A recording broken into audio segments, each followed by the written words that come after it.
Hi guys, welcome in my chemistry channel chemistry bye Manoj Dubey sir. कैसे हैं आप लोग? आशा करता हूं कि आप स्वस्थ हैं, प्रसन्न होंगे। चलिए एक नए वीडियो के साथ फिर हम लोग मिलते हैं। जैसा कि आप देख रहे हैं, आज का पॉइंट जो है that is methods for expressing concentration of the solution. It is also known as units of concentrations. यानी यहाँ पर हम लोग देखेंगे कि जो सॉल्यूशन होता है उसको हम लोग कैसे एक्सप्रेस करेंगे, है ना। इसके एक्सप्रेशन का मेथड देखेंगे। देखिए बहुत ज़्यादा हम लोग को टाइम किल नहीं करना है, हम लोग टू द पॉइंट बात करेंगे। तो चलिए सबसे पहले सॉल्यूशन की हम बात करें। सॉल्यूशन आप जानते हैं कि it is the homogeneous mixture of 2 और मोर देन 2 कंपोनेंट्स। और सॉल्यूशन की अगर हम बात करें तो देयर आर सॉल्यूशंस जो होते हैं, इसमें 2 स्पेशली कंपोनेंट्स की बात करते हैं, सॉल्यूट प्लस सॉल्वेंट। सॉल्यूट आप जानते हैं कि ए जो होता है it is present in lesser amount and solvent is more amount. जिसकी अमाउंट अधिक होगी दैट इज़ सॉल्वेंट एंड जिसकी अमाउंट कम होती है दैट इज़ सॉल्यूट। कैसे उसके कंसंट्रेशन को एक्सप्रेस करेंगे, चलिए तो एक एक पॉइंट हम लोग देखेंगे। आप पेशेंस रख करके एक एक पॉइंट क्लियर करेंगे, क्योंकि ये देखिए NEET, JEE and board examination में भी बहुत इंपॉर्टेंट है।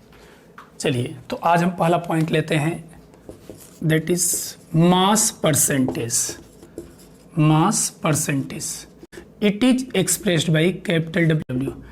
इसी को हम लोग स्मॉल डब्ल्यू से भी रिप्रेजेंट कर सकते हैं, कोई उससे प्रॉब्लम नहीं होनी चाहिए। तो देखिए मास परसेंटेज जैसा कि नाम से क्लियर हो रहा है, ये जो मास परसेंटेज होता है ये एक्सप्लेन करता है कि एक सॉल्यूशन के 100 ग्राम में सॉल्यूट के कितने मास या कितने अमाउंट प्रेजेंट होते हैं। सॉल्यूट की तरह सॉल्वेंट को भी हम कह सकते हैं।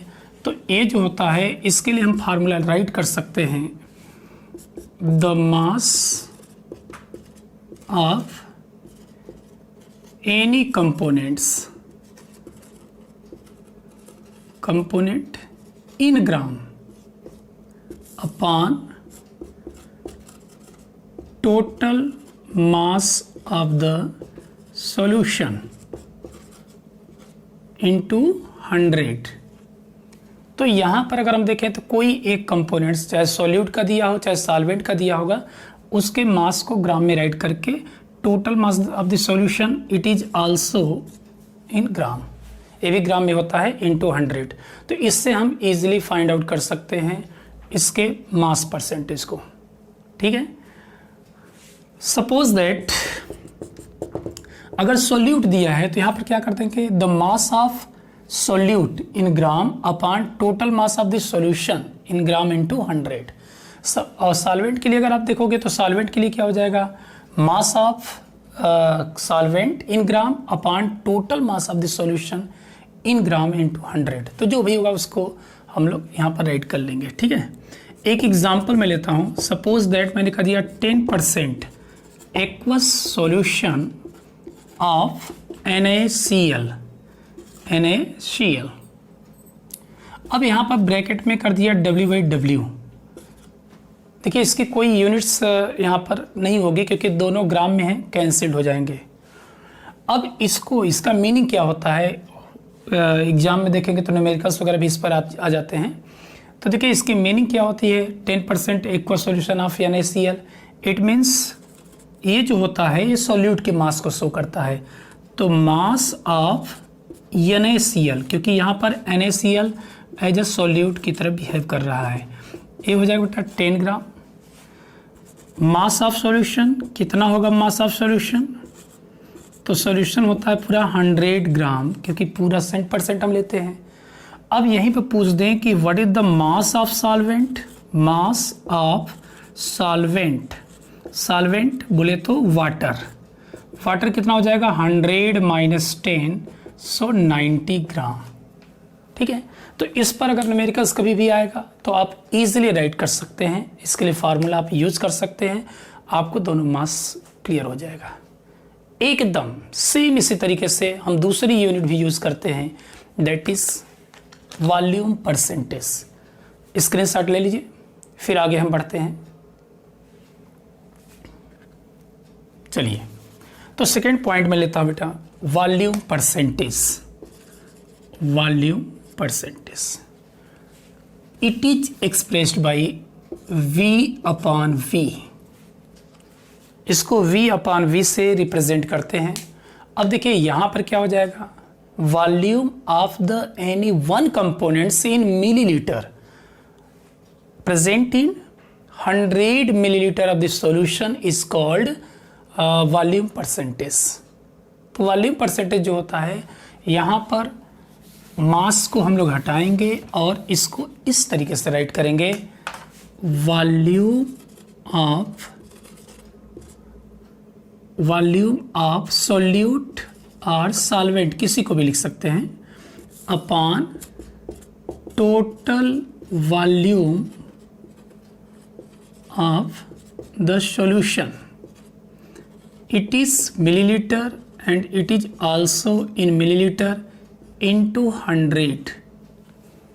तो यहाँ पर क्या करेंगे, वॉल्यूम ऑफ सॉल्यूट मिलीलीटर, यानी 100 ml सॉल्यूशन में सॉल्यूट के जितने मिलीलीटर प्रेजेंट होंगे that is called mass percentage, sorry volume percentage, and it is expressed by V/V। इसकी भी कोई यूनिट्स नहीं होगी। क्यों नहीं यूनिट्स होगी, क्योंकि यहाँ पर दोनों की यूनिट सेम है, मिलीलीटर मिलीलीटर, और आप जानते हैं दोनों कैंसिल्ड हो जाएगी, है ना। अब यहाँ पर देखिए थोड़ा सा मैं टर्म चेंज कर रहा हूँ। अगर हमने यहाँ पर कर दिया what do you mean by 10% aqueous solution of ethyl alcohol, तो देखिए ये यूनिट तब यूज करेंगे जब दोनों लिक्विड फॉर्म में हो। दोनों सॉलिड फॉर्म में थे, ग्राम में आप यूज कर सकते हैं। तो यहाँ पर एक्वस सॉल्यूशन, इसका मीनिंग क्या हो जाएगा, it's meaning is volume of solute. Solute किसको कहेंगे हम लोग, C2H5OH। इसका वॉल्यूम हो जाएगा 10 ml, क्योंकि ये जो होता है that is used for solute. And volume of solution is 100 ml। अब मैं पूछ दूंगा कि volume of solvent, solvent means water, क्योंकि वाटर में डिजॉल्व किया गया है, तो that is 100 minus 10 90 ml। Any problem? I hope कोई प्रॉब्लम नहीं होगी आपको, ईजिली आप यूज कर सकते हैं। एग्जाम में बहुत ही मोस्ट इंपॉर्टेंट क्वेश्चन बनते हैं, न्यूमेरिकल इस पर आ जाते हैं। वहाँ पर सीधे कर देगा 10% aqueous solution of ethyl alcohol, तो वहाँ पर आपको अमाउंट अपने से खुद बनाने पड़ेंगे इसकी हेल्प से, ठीक है। तो इसका भी स्क्रीनशॉट लें, फिर आगे हम लोग बढ़ते हैं। Third, mass volume percentage. तो जैसा कि इसके नेम से क्लियर हो रहा है, mass and volume, it means एक ग्राम में यूज हो जाएगा, एंड वॉल्यूम क्या करेंगे, मिलीलीटर में हम लोग यूज करेंगे, ठीक है। तो यहाँ पर आप देख सकते हैं कि एक सॉल्यूट जो होगा सॉलिड फॉर्म में हो सकता है, and solvent is liquid form, तो लिक्विड फॉर्म में होगा। तो इसके लिए फार्मूला क्या बनेगा या कैसे हम डिफाइन करेंगे, तो बहुत सिंपल है, अमाउंट ऑफ द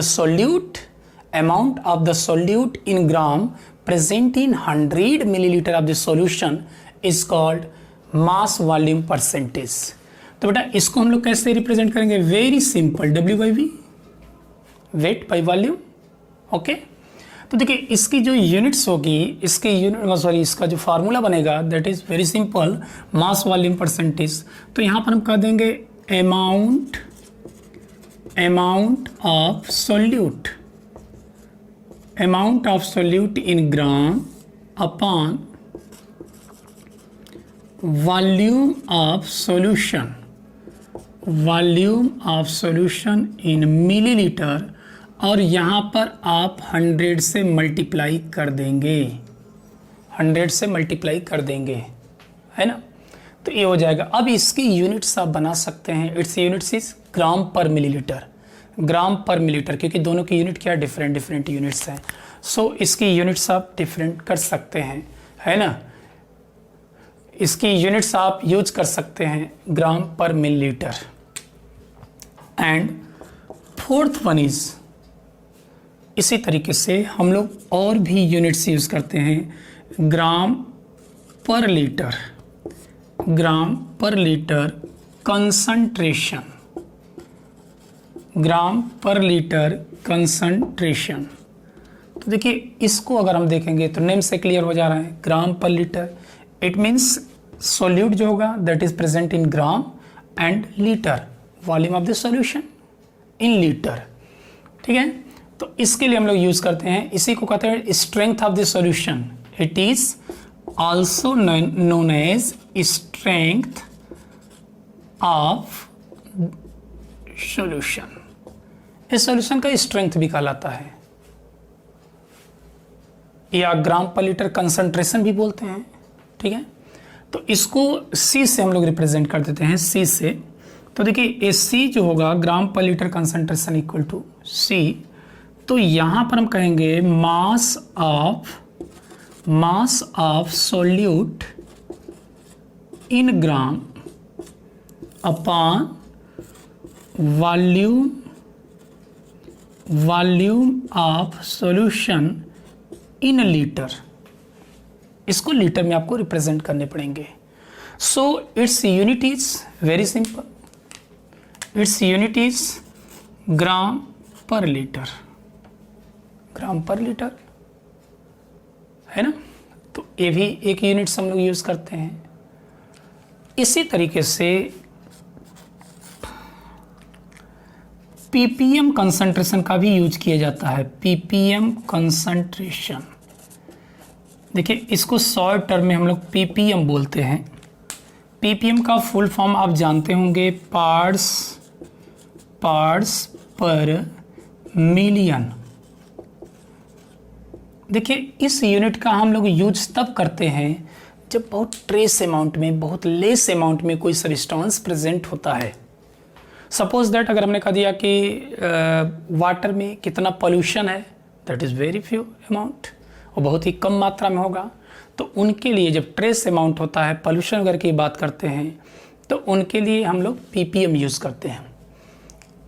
आप ये जानते हैं 1 मिलियन जो होता है that is equal to the 10 lakh, 10 lakh के बराबर होता है 1 मिलियन। तो कुल मिलाकर के यहाँ पर भी हम यहाँ पर भी फार्मूला बना सकते हैं, या इसको एक्सप्लेन कर सकते हैं कि the amount of any one components present in 10 lakh amount of the solution is called ppm. यानी इस पूरा सॉल्यूशन कितना होगा, 10 lakh.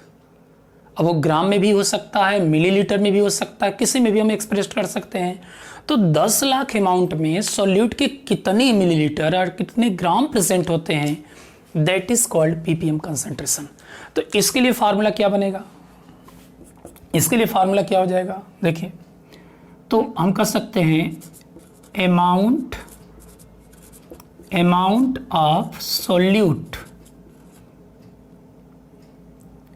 Of solute gram millilitre, जो भी आप यूनिट चाहें आप यूज कर सकते हैं, upon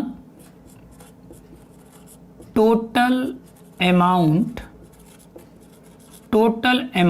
of the solution into 10⁶, 10 lakh है ना। तो अब आपकी इच्छा मिलीलीटर, लीटर, ग्राम, केजी, जो भी आप यूज़ कर चाहते हो वो आप यूनिट यहाँ पर लगा सकते हैं, वेरी सिंपल। तो पीपीएम इसको बोलते हैं बेटा पार्ट्स पर मिलियन, पीपीएम शॉर्ट में बोल देते हैं, है ना। तो ये सब अगर देखा जाए तो फिजिकल यूनिट्स के अंतर्गत आती है, इसलिए फिजिकल यूनिट्स कहते हैं सॉल्यूशन के कंसंट्रेशन की, क्योंकि यहाँ पर ग्राम, लीटर, मिलीलीटर एट्सेट्रा यूज़ करते हैं। लेकिन अब थोड़ी सी हम लोग केमिकल यूनिट्स की बात करते हैं। केमिकल यूनिट्स क्या होगा, तो अब हम लोग केमिकल यूनिट्स देखते हैं, बहुत इंपॉर्टेंट पॉइंट जो कि डायरेक्ट डिफिनेशन पूछा जाता है, चाहे क्लास 11th हो, चाहे 12th हो, और नीट जेईई में भी, क्योंकि उनके यूनिट्स वगैरह पूछ दिए जाते हैं। तो केमिकल यूनिट्स में बड़ा इंपॉर्टेंट पॉइंट है बेटा मोलारिटी। क्या बढ़िया नाम है, मोलारिटी। तो देखो मोलारिटी है क्या, तो मोलारिटी को हम बताएं तो कहा जाता है कि 1 लीटर सॉल्यूशन में 1 लीटर सॉल्यूशन में सॉल्यूट के जितने मोल प्रेजेंट होते हैं दैट इज कॉल्ड मोलैरिटी। यानी ये क्या बताता है, the number of moles of solute, the number of moles of solute present in per liter volume of the solution is called heading.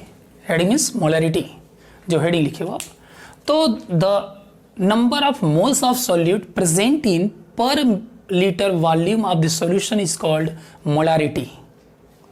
तो इसी को molarity बोलते हैं बेटा। Solution is called molarity। बहुत इंपॉर्टेंट, बहुत ही इंपॉर्टेंट पॉइंट है, ध्यान दीजिएगा, बहुत इंपॉर्टेंट, एग्जाम में बहुत बार पूछा जाता है। अब देखिए, it is expressed by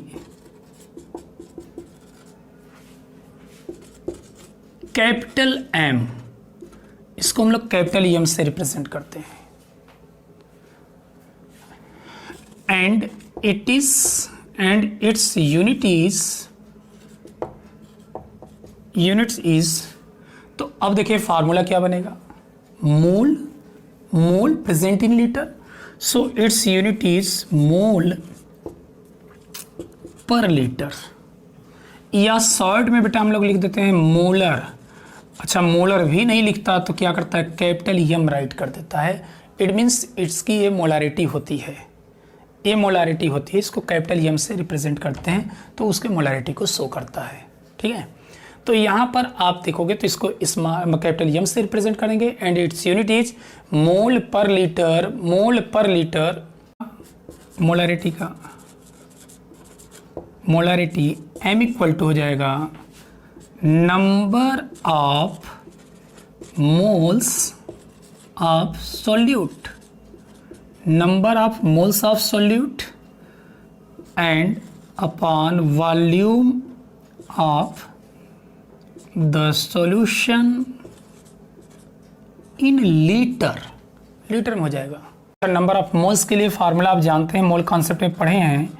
number of moles equal to क्या होता है, given mass in gram upon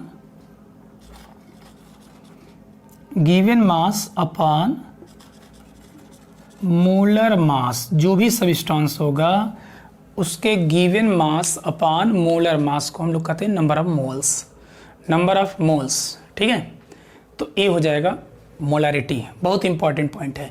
अच्छा, यहाँ एक और बहुत इंपॉर्टेंट पॉइंट नोट लगा लेते हैं बेटा, देखिए ध्यान दीजिएगा, बहुत इंपॉर्टेंट पॉइंट, कई बार एग्जाम में पूछा जाता है कि क्या ये टेम्परेचर पर डिपेंड करेगा।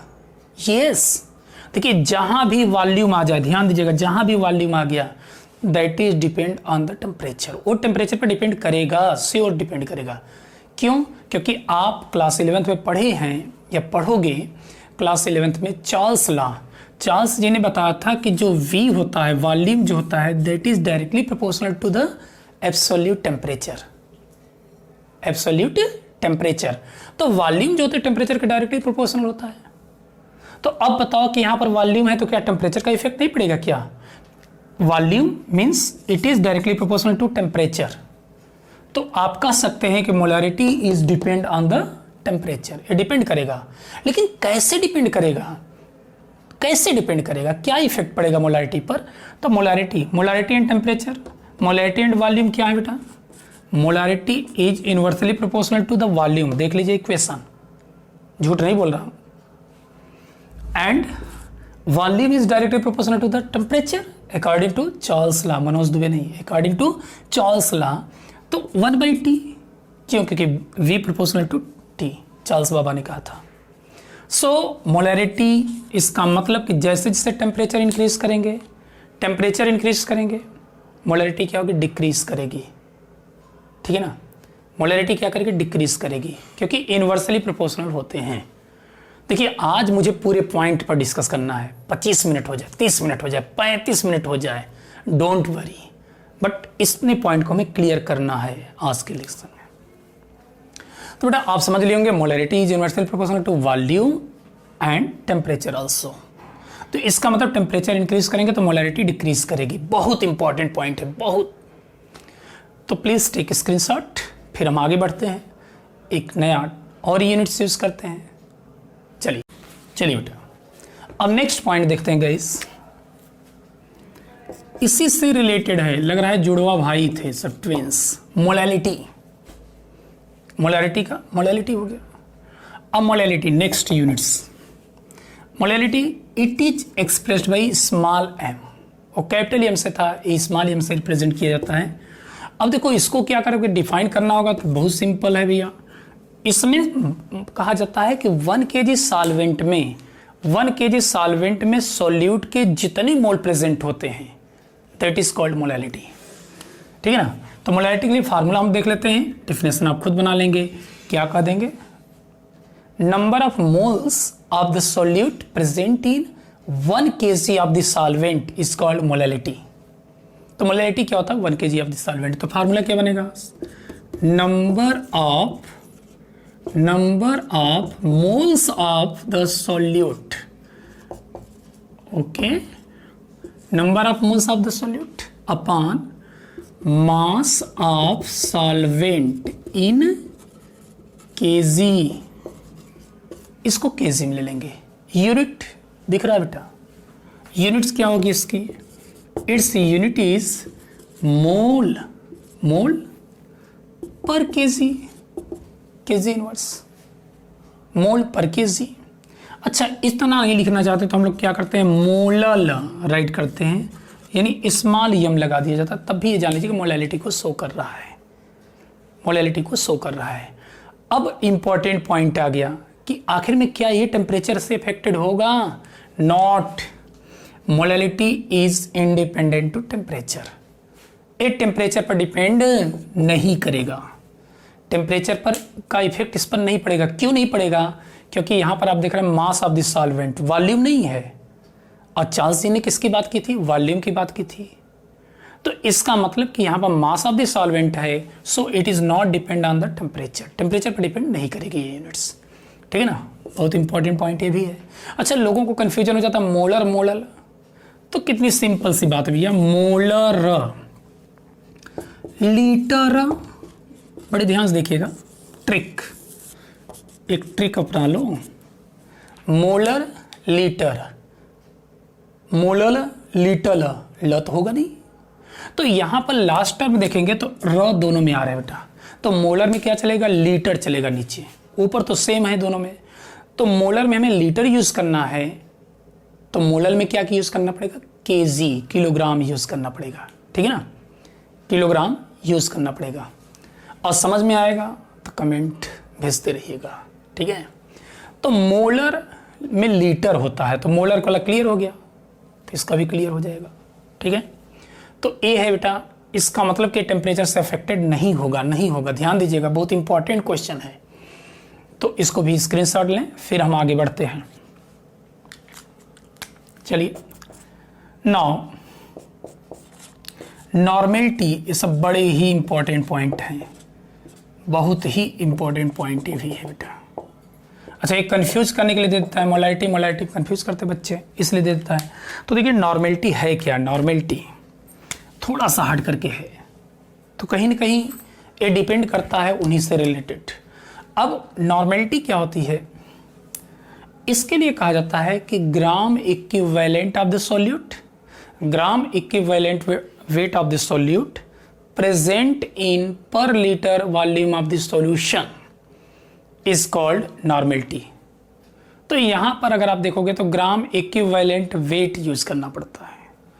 ठीक है ना, तो फार्मूला क्या हो जाएगा, डिफिनेशन तो आपने देख ही लिया, इसको कैपिटल एन से रिप्रेजेंट करते हैं। फार्मूला क्या बनेगा बेटा, देखो formula gram equivalent weight of solute upon volume of solution in litre. तो यूनिट क्या बन जाएगी, ग्राम इक्विवेलेंट पर लीटर, ग्राम इक्विवेलेंट पर लीटर।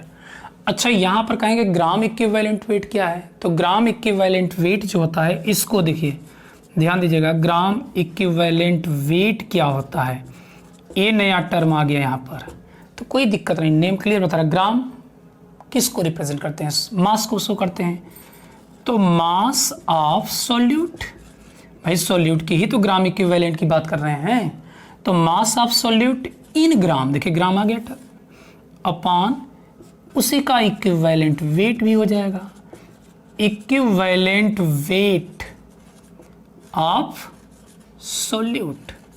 तो देख रहे हैं gram equivalent weight of solute, तो इसको जब ब्रेक करेंगे तो gram mass of solute in gram upon equivalent weight of the solute. अब सॉल्यूट के इक्विवेलेंट वेट, अब यहां पर कुछ लोगों को प्रॉब्लम होगी, प्रॉब्लम क्या होगी कि इक्विवेलेंट वेट फिर एक नया टर्म आ गया, तो एक तो ये फार्मूला आपको पता होना चाहिए, कोई दिक्कत नहीं। इक्विवेलेंट वेट है क्या, तो चलो उसको भी हम लोग देख लेते हैं। इक्विवेलेंट वेट किसी भी सबस्टेंस का पूछ दिया जाए, मान लीजिए हमने सॉल्यूट यूज किया है तो सॉल्यूट के लिए हम यूज करेंगे, तो इक्विवेलेंट वेट ऑफ सॉल्यूट ये क्या हो जाता है, molar mass by valency, molar mass by valency, यानी किसी भी कंपाउंड्स के मोलर मास में वैलेंसी से उसको डिवाइड कर देंगे तो वही हो जाती है उसकी इक्विवेलेंट वेट। अच्छा वैलेंसी की जगह पर अगर आप देखोगे तो एसिड अगर है तो एसिड की क्या करेंगे वैलेंसी, बेसिसिटी, और बेस अगर है तो बेस की क्या कहलाएगी, एसिडिटी, एसिडिटी। चलो एक देख लेते हैं क्योंकि प्रॉब्लम क्रिएट कर सकता है, तो थोड़ा सा इसको हम लोग देख लेते हैं फिर से कि कैसे हम पता करेंगे। इक्विवेलेंट वेट को लेकर के बच्चे कंफ्यूज रहते हैं, है ना, तो कंफ्यूजन नहीं होना चाहिए। हमारा टारगेट है कि मैक्सिमम चीज़ें हमें सीखना है, ठीक है। देखो इक्विवेलेंट, सपोज करो हमने कह दिया H2SO4 का इक्विवेलेंट वेट क्या होगा, तो भैया H2SO4 का मोलर मास अपॉन वैलेंसी और बेसिसिटी, तो बताओ इसका मोलर मास कितना होगा बेटा, H2SO4 का molar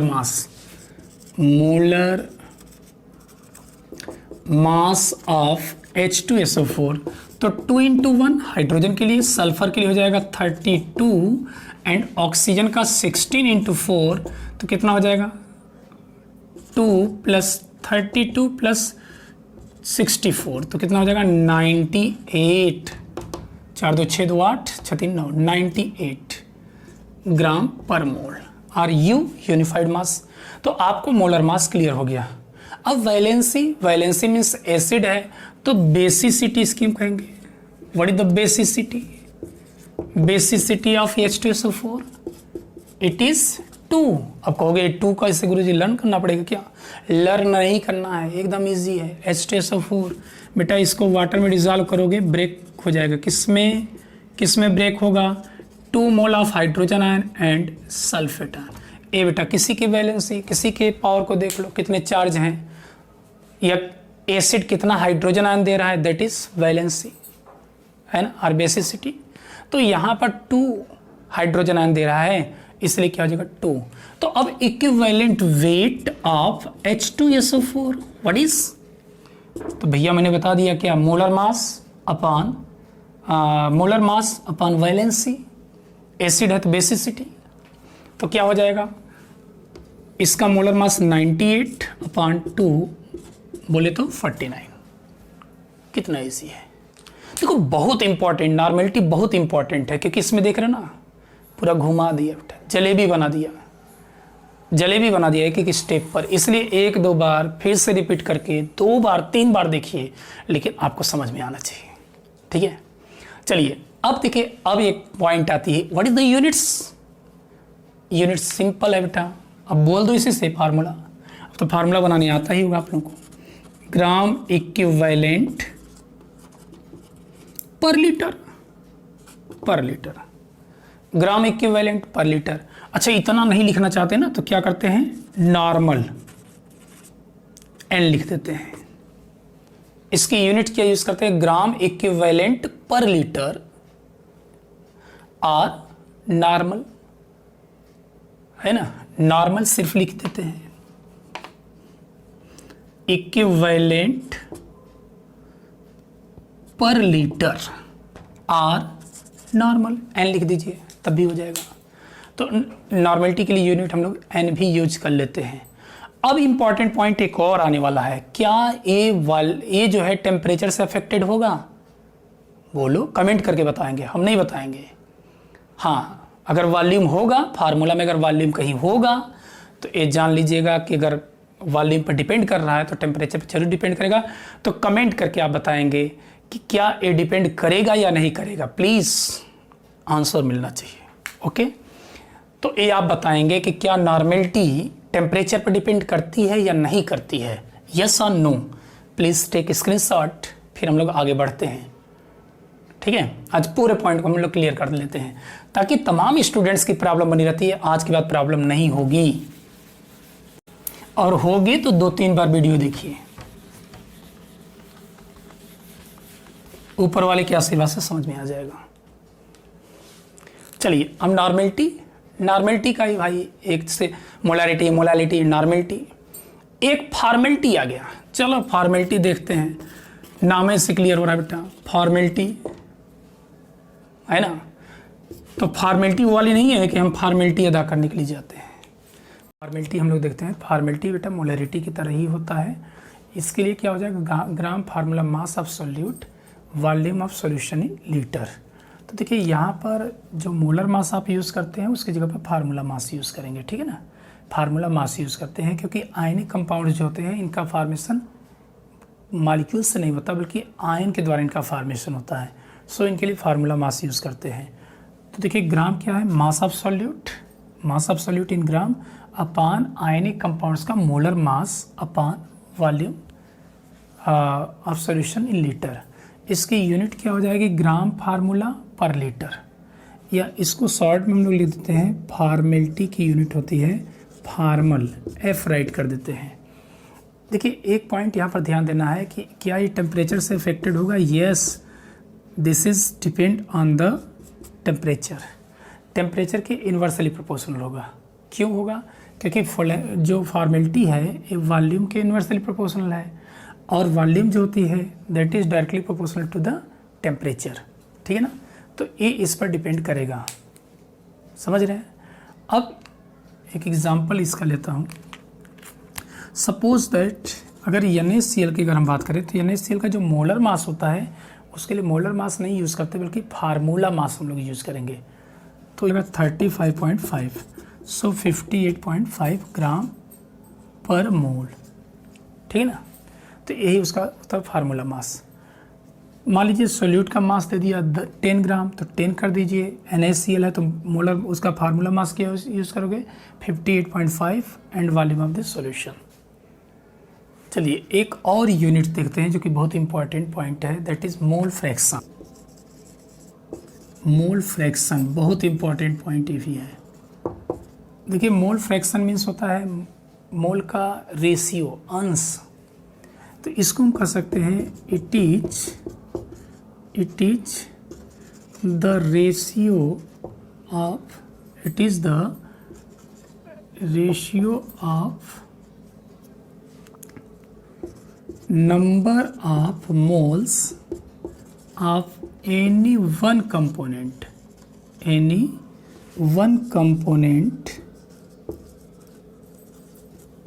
of solution. It is the ratio of number of moles of any one component of solution. तो सॉल्यूशन के या तो सोल्यूट होगा ऑब्लिक सॉल्वेंट, कोई एक के मोल हो जाएंगे। solution and number of moles of the solution। तो सॉल्यूशन यानी solute plus solvent, solute plus solvent, इन दोनों पर डिपेंड करता है। तो जिसके भी मोल फ्रैक्शन पता करने होते हैं उसके मोल्स को हम क्या करेंगे, ऊपर राइट कर देंगे और सॉल्यूशन का ओवरऑल नीचे राइट करते हैं। बेटा इसको हम लोग एक्सप्रेस्ड करते हैं, इट इज एक्सप्रेस्ड बाई काई, एक सिंबल होता है काई, एक्स की तरह राइट करते हैं, ठीक है। तो सपोज दैट अगर आपको सॉल्यूट का पता करना है मोल फ्रैक्शन, तो एक्स सॉल्यूट यानी मोल फ्रैक्शन ऑफ सॉल्यूट का फार्मूला हो जाएगा number of moles of solute, number of moles of solute upon total number of moles of the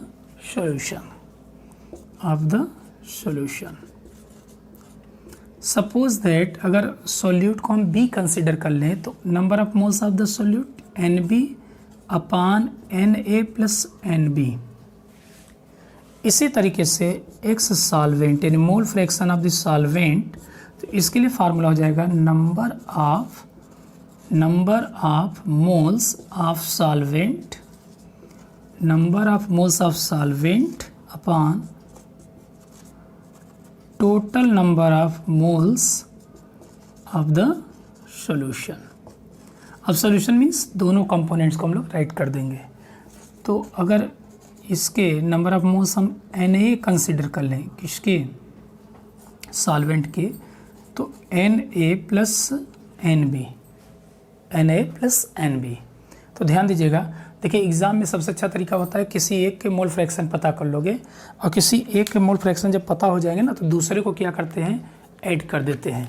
क्योंकि देखिए जितने भी कंपोनेंट्स होते हैं उनके मोल फ्रैक्शन का जो सम होता है बेटा, that is equal to the mole fraction of the both, दोनों के मोल फ्रैक्शन के सम के इक्वल होता है।